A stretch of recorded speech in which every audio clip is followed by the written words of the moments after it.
கௌதம் மதுமிதா சீரியல்ல இப்போ அட்டகாசமான அருமையான எபிசோட் வந்திருக்குன்னே சொல்லலாம். விசியம் சுத்தமா போமாட்டேங்குது. பார்க்கலாம் லைக் பண்ணிட்டு பார்த்தீங்கன்னா, எனக்கு கொஞ்சம் பேர் வந்து மூட்டிட்டா இருக்கும். கௌதம் வந்து எப்போ வருவாங்கன்னு சொல்லிட்டு மதுமிதா மாட்டுக்கும் ஆர்வமா வந்து வெயிட் பண்ணிட்டு இருக்காங்க. அப்பன்னு பார்த்து கௌதம் வந்து வீட்டுக்குள்ள வந்துகிட்டு இருக்காங்க. கௌதம பார்த்தோன்னே மதுமிதாக்கு சந்தோஷம் தாங்கல. அப்படியே ஓடி போய் வந்து, "குடுங்க, உங்களுக்காக தான் காத்துட்டு இருந்தேன். பைய குடுங்க. நான் வந்து எடுத்துட்டு போறேன்." அப்படின்னு சொல்லும்போது, "என்னோட சுமைய நானே வந்து தூக்கிக்கிறேன். உங்களுக்கு எந்த விதமான சங்கடமும் வேணாங்கிற மாரி கௌதம் வந்து நெனைக்கிறாங்க. "என்னங்க புதுசா இருக்கு. அதெல்லாம் ஒண்ணும் இல்லங்க." அப்படின்னு சொல்லிட்டு ரூமுக்குள்ள வந்து போக ஆரம்பிச்சிடுறாங்க. "உங்களுக்காக வந்து சாப்பாடுலாம் வந்து பார்த்து பார்த்து பண்ணியிருக்கேன்." அப்படின்னு சொல்லி நம்ப கௌதம் கிட்ட வந்து பேசுறாங்க மதுமிதா ரூம்ல இருக்கும்போது. "இல்லங்க எனக்கு பசிக்கல." "கௌதமா இது, நைட் வந்து சாப்பிடாம இருந்தா உங்களுக்கு எப்படி தூக்கம் வரும்? அதனால கண்டிப்பா நீங்க ஏதாவது சாப்பிட்டே ஆகணும்." அப்படின்னு சொல்லிடுறாங்க அந்த இடத்துல. நம்ப மதுமிதா, "இல்லங்க எனக்கு வேணாம்." அப்படின்னு கௌதம் வந்து பேசிட்டு இருக்காங்க. உடனே வந்து, "நீங்க பேசுற விதமே கொஞ்சம் மாற்றமா இருக்கு.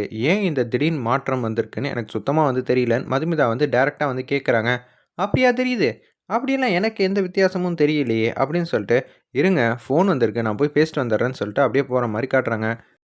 கிரணும், கௌதமோட தம்பி அபிஷேக்கும் வந்து பேசிட்டு இருக்காங்க.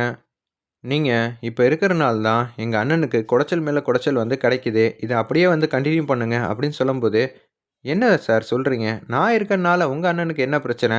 நீங்க தான் வந்து மதுமிதாவ வந்து காதலிச்சீங்கல்ல, அந்த விஷயம்லாம் எங்க அண்ணனுக்கு கொஞ்சம் கொஞ்சமா தெரியுதுல்ல." அப்படின்னு சொன்னோனே, அவங்களுக்கு புறையேற ஆரம்பிச்சுருது. "என்ன சார் சொல்றீங்க? நீ யாரு? எதுக்காக நீ மதுமிதா பின்னாடி வந்து சுத்திக்கிட்டு இருக்கன்னு எல்லா விஷயமும் தெரிஞ்சு தான் நான் உன்ன வேலைக்கே வந்து சேர்த்தேன். ஆக்சுவலி வந்து எனக்கு இது ரொம்பவே புடிச்சிருக்கு. எங்க அண்ணனோட வாழ்க்கையில வந்து பிரச்சனை பண்ணணும்னு தான் நான் உன்ன வேலைக்கே சேர்த்தேங்கிற" மாரி அபிஷேக் சொன்னோனே, "அப்படியா சார்? ஓகே சந்தோஷங்கிற" மாரி அந்த இடத்துல யோசிச்சுட்டு இருக்காங்க. "அப்பன்னா அதுக்கு தான் எனக்காக வந்து பணம் வந்து குடுத்தீங்களா?" "ஆமா, அதுக்கு தான். நீ எவ்வளோ பிரச்சனை குடுக்க முடியுமோ, அவ்வளோ பிரச்சனை குடு. அதுவரைக்கும் நான் உனக்கு காசு வந்து குடுத்துக்கிட்டே இருப்பேன்." இது நல்லா இருக்கே! மதுமிதாவ பார்த்த மாரியும் ஆச்சு. இந்த பக்கம் வந்து பிரச்சனை மேல பிரச்சனை குடுத்த மாரியும் ஆச்சுங்கிற மாரி கேவலமா வந்து யோசிச்சுக்கிட்டு இருக்காங்க. அந்த இடத்துல அவங்க 2 பேரும். நம்ம கௌதம் வந்து கீழ எங்கேயோ போனாரே ஃபோன் பேசுறதுக்காகன்னு சொல்லிட்டு, வெளியில வந்து பார்த்தா, அவரு வந்து என்னமோ ஒண்ணு சாப்பிட்டுட்டு இருக்காப்ல. இத பார்த்தோன்னே வந்து தூக்கி வாரி போட்டுருது அந்த இடத்துல. நம்ப மதுமிதாக்கு, "என்னது இதெல்லாம் வந்து கையிலேயே எடுக்க மாட்டாரே! இப்பன்னு பார்த்து இதெல்லாம் வந்து சாப்பிட்டுட்டு இருக்காரே!" அப்படின்னு சொல்லி அந்த இடத்துல வந்து யோசிக்கிறாங்க. ஒரு வேள அவர் ஏதோ ஒரு நெனச்சு வருத்தப்பட்டுட்டு இருக்காரு. அதுக்காக தான் இப்படியெல்லாம் பேசிட்டு இருக்காரு. நம்மள வந்து தள்ளி வைக்கிறாருன்னு நெனைக்கிறேன். சாப்பாடு சாப்பிடாம நிச்சயம் கௌதமால இருக்க முடியாது. இப்ப என்ன ஏதுங்கிற விஷயத்த வந்து எல்லாத்தையும் கேட்டே ஆகணுங்கிற மாரி மதுமிதா வந்து யோசிச்சுட்டு இருக்காங்க. அப்பன்னு பார்த்து கௌதம் மாட்டுக்கும் ரூம்குள்ள வந்து வராங்க. "ஏங்க இப்படியெல்லாம் பண்றீங்க? இதெல்லாம் செய்யறது தப்புன்னு உங்களுக்கே தெரிய வேணாம்." "தப்பா? எனக்கு என்ன சொல்றதுன்னு தெரியல. நான் உங்கள்ட்ட டைரக்ட்டாவே கேட்டுறேன். நான் வந்து நார்மலா இருக்கிறப்ப என்னால எந்த விஷயமும் உங்ககிட்ட வந்து கேட்க முடியல. நான் இப்ப உங்ககிட்ட கேட்கப் போறேன். நீங்க தப்பா நினைக்கக்கூடாது. நீங்க ஏதாவது என்கிட்ட ஒரு விஷயத்த வந்து மறைக்கிறீங்களா?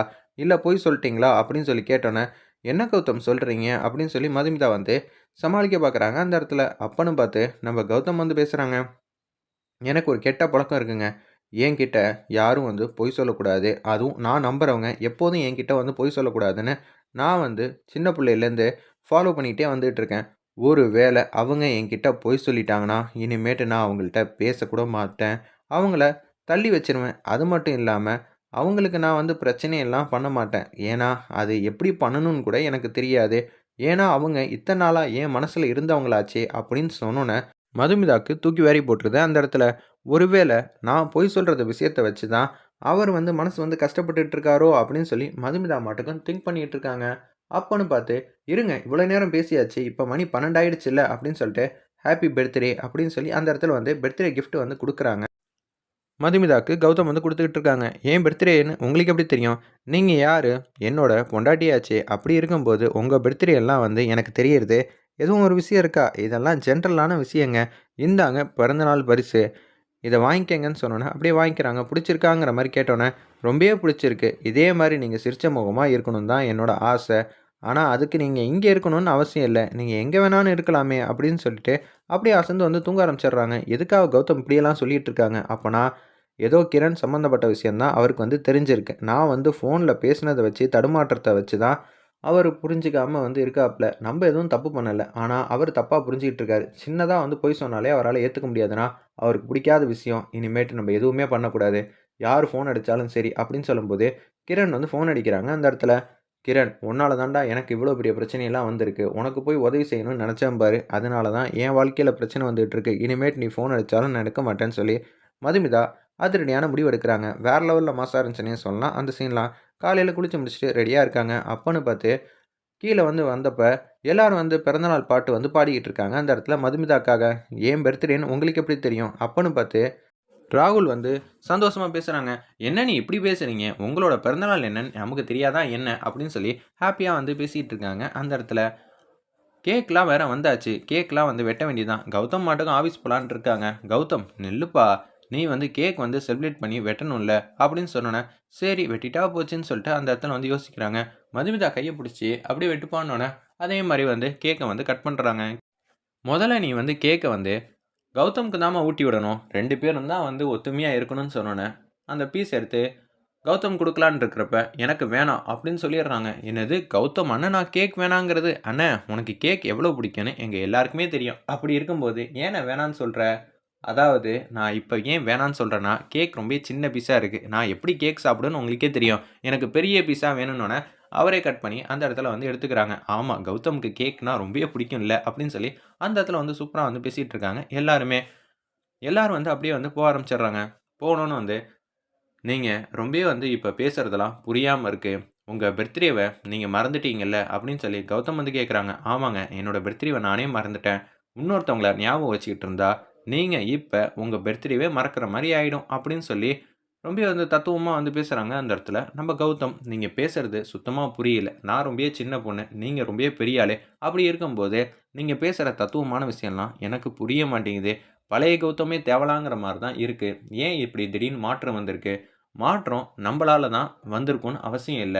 நம்ப எத நம்புறோமோ, அது நமக்கு பிடிக்காம நடந்துக்கிட்டாங்கன்னு வச்சுக்கயேன், அதனால கூட மாற்றம் வரும் அப்படின்னு சொல்லிட்டு, அவங்க மாட்டுக்கு ஆஃபீஸ் போலான்னு இருக்கிறப்ப, மதுமிதாவுக்கு பிடிச்ச எல்லா டிஷ்ஷும் டைனிங் டேபிள்ல அப்படியே அடுக்கி வைக்கிறாங்க. நம்ம பாட்டி சொல்ல சொல்ல தான் சூப்பரா செஞ்சிருக்காங்க. "கௌதம் நில்லுப்பா! மதுமிதாவுக்கு புடிச்ச சாப்பாடு எல்லாத்தையும் சமைச்சு வச்சிருக்கோம். நீ என்ன பண்றன்னா, மதுமிதாவ இன்னைக்கு அன்பா, பாசமா நீ தான்ப்பா எல்லாம் கவனிக்கணும்" அப்படின்னு சொன்னோனே, "எனக்கு நெறைய வேலை இருக்கு பாட்டி. இந்த பாட்டி சொன்னா கேட்க மாட்டியா? நம்ப கஷ்டப்பட்டுட்டு இருக்கோம். நம்மளோட கஷ்டம் வீட்ல இருக்கிற எல்லாருக்கும் தெரிஞ்சுச்சுன்னா, அப்புறம் அவங்களும் கஷ்டப்படுவாங்க. அதனால அது எனக்கு எப்போதுமே பிடிக்காது. சரி நம்ம என்ன பண்ணலாம்? நம்ம இந்த ஃபங்ஷன கோலாகலமா கொண்டாட வேண்டியது தான்" அப்படின்னு மனசுல மட்டும் வருத்தத்த வச்சுக்கிட்டு வெளியில சிரிச்ச முகமா, "மதுமிதா உட்காருங்க. அதான் பாட்டி சொல்றாங்கல்ல. பாட்டி சொன்னா நான் எப்போதும் தட்ட மாட்டேன். அதாவது உங்களுக்காக நான் எதுவும் செய்யல. இந்த குடும்பத்துக்காகவும், பாட்டிக்காகவும் தான் நான் இது மாரி செய்றேங்கிற" மாரி அந்த இடத்துல யோசிக்கும்போது, "என் ஃபோன ஏன் எடுக்க மாட்டேங்கிற?" அப்படின்னு கிரண் கேவலமா யோசிச்சுட்டு, "நான் வீட்டுக்கே வரேன். வீட்டுக்கு வந்தா இனிமேட்டு யாரு என்ன தடுக்க முடியும்? நான் வீட்டுக்கு வந்ததுக்கப்புறம் கௌதம் என்ன பார்ப்பான். பார்த்ததுக்கப்புறம் என்ன நடக்குங்கிறத பொறுத்திருந்து பார்ப்போங்கிற" மாரி கிரண் யோசிச்சுட்டு அப்படியே வீட்லேருந்து கிளம்புறாங்க. மதுமிதாக்கு சாப்பாடுலாம் அப்படியே வச்சுக்கிட்டே இருக்காங்க. நம்ம கௌதம் அவங்களுக்கு பிடிச்சதெல்லாம்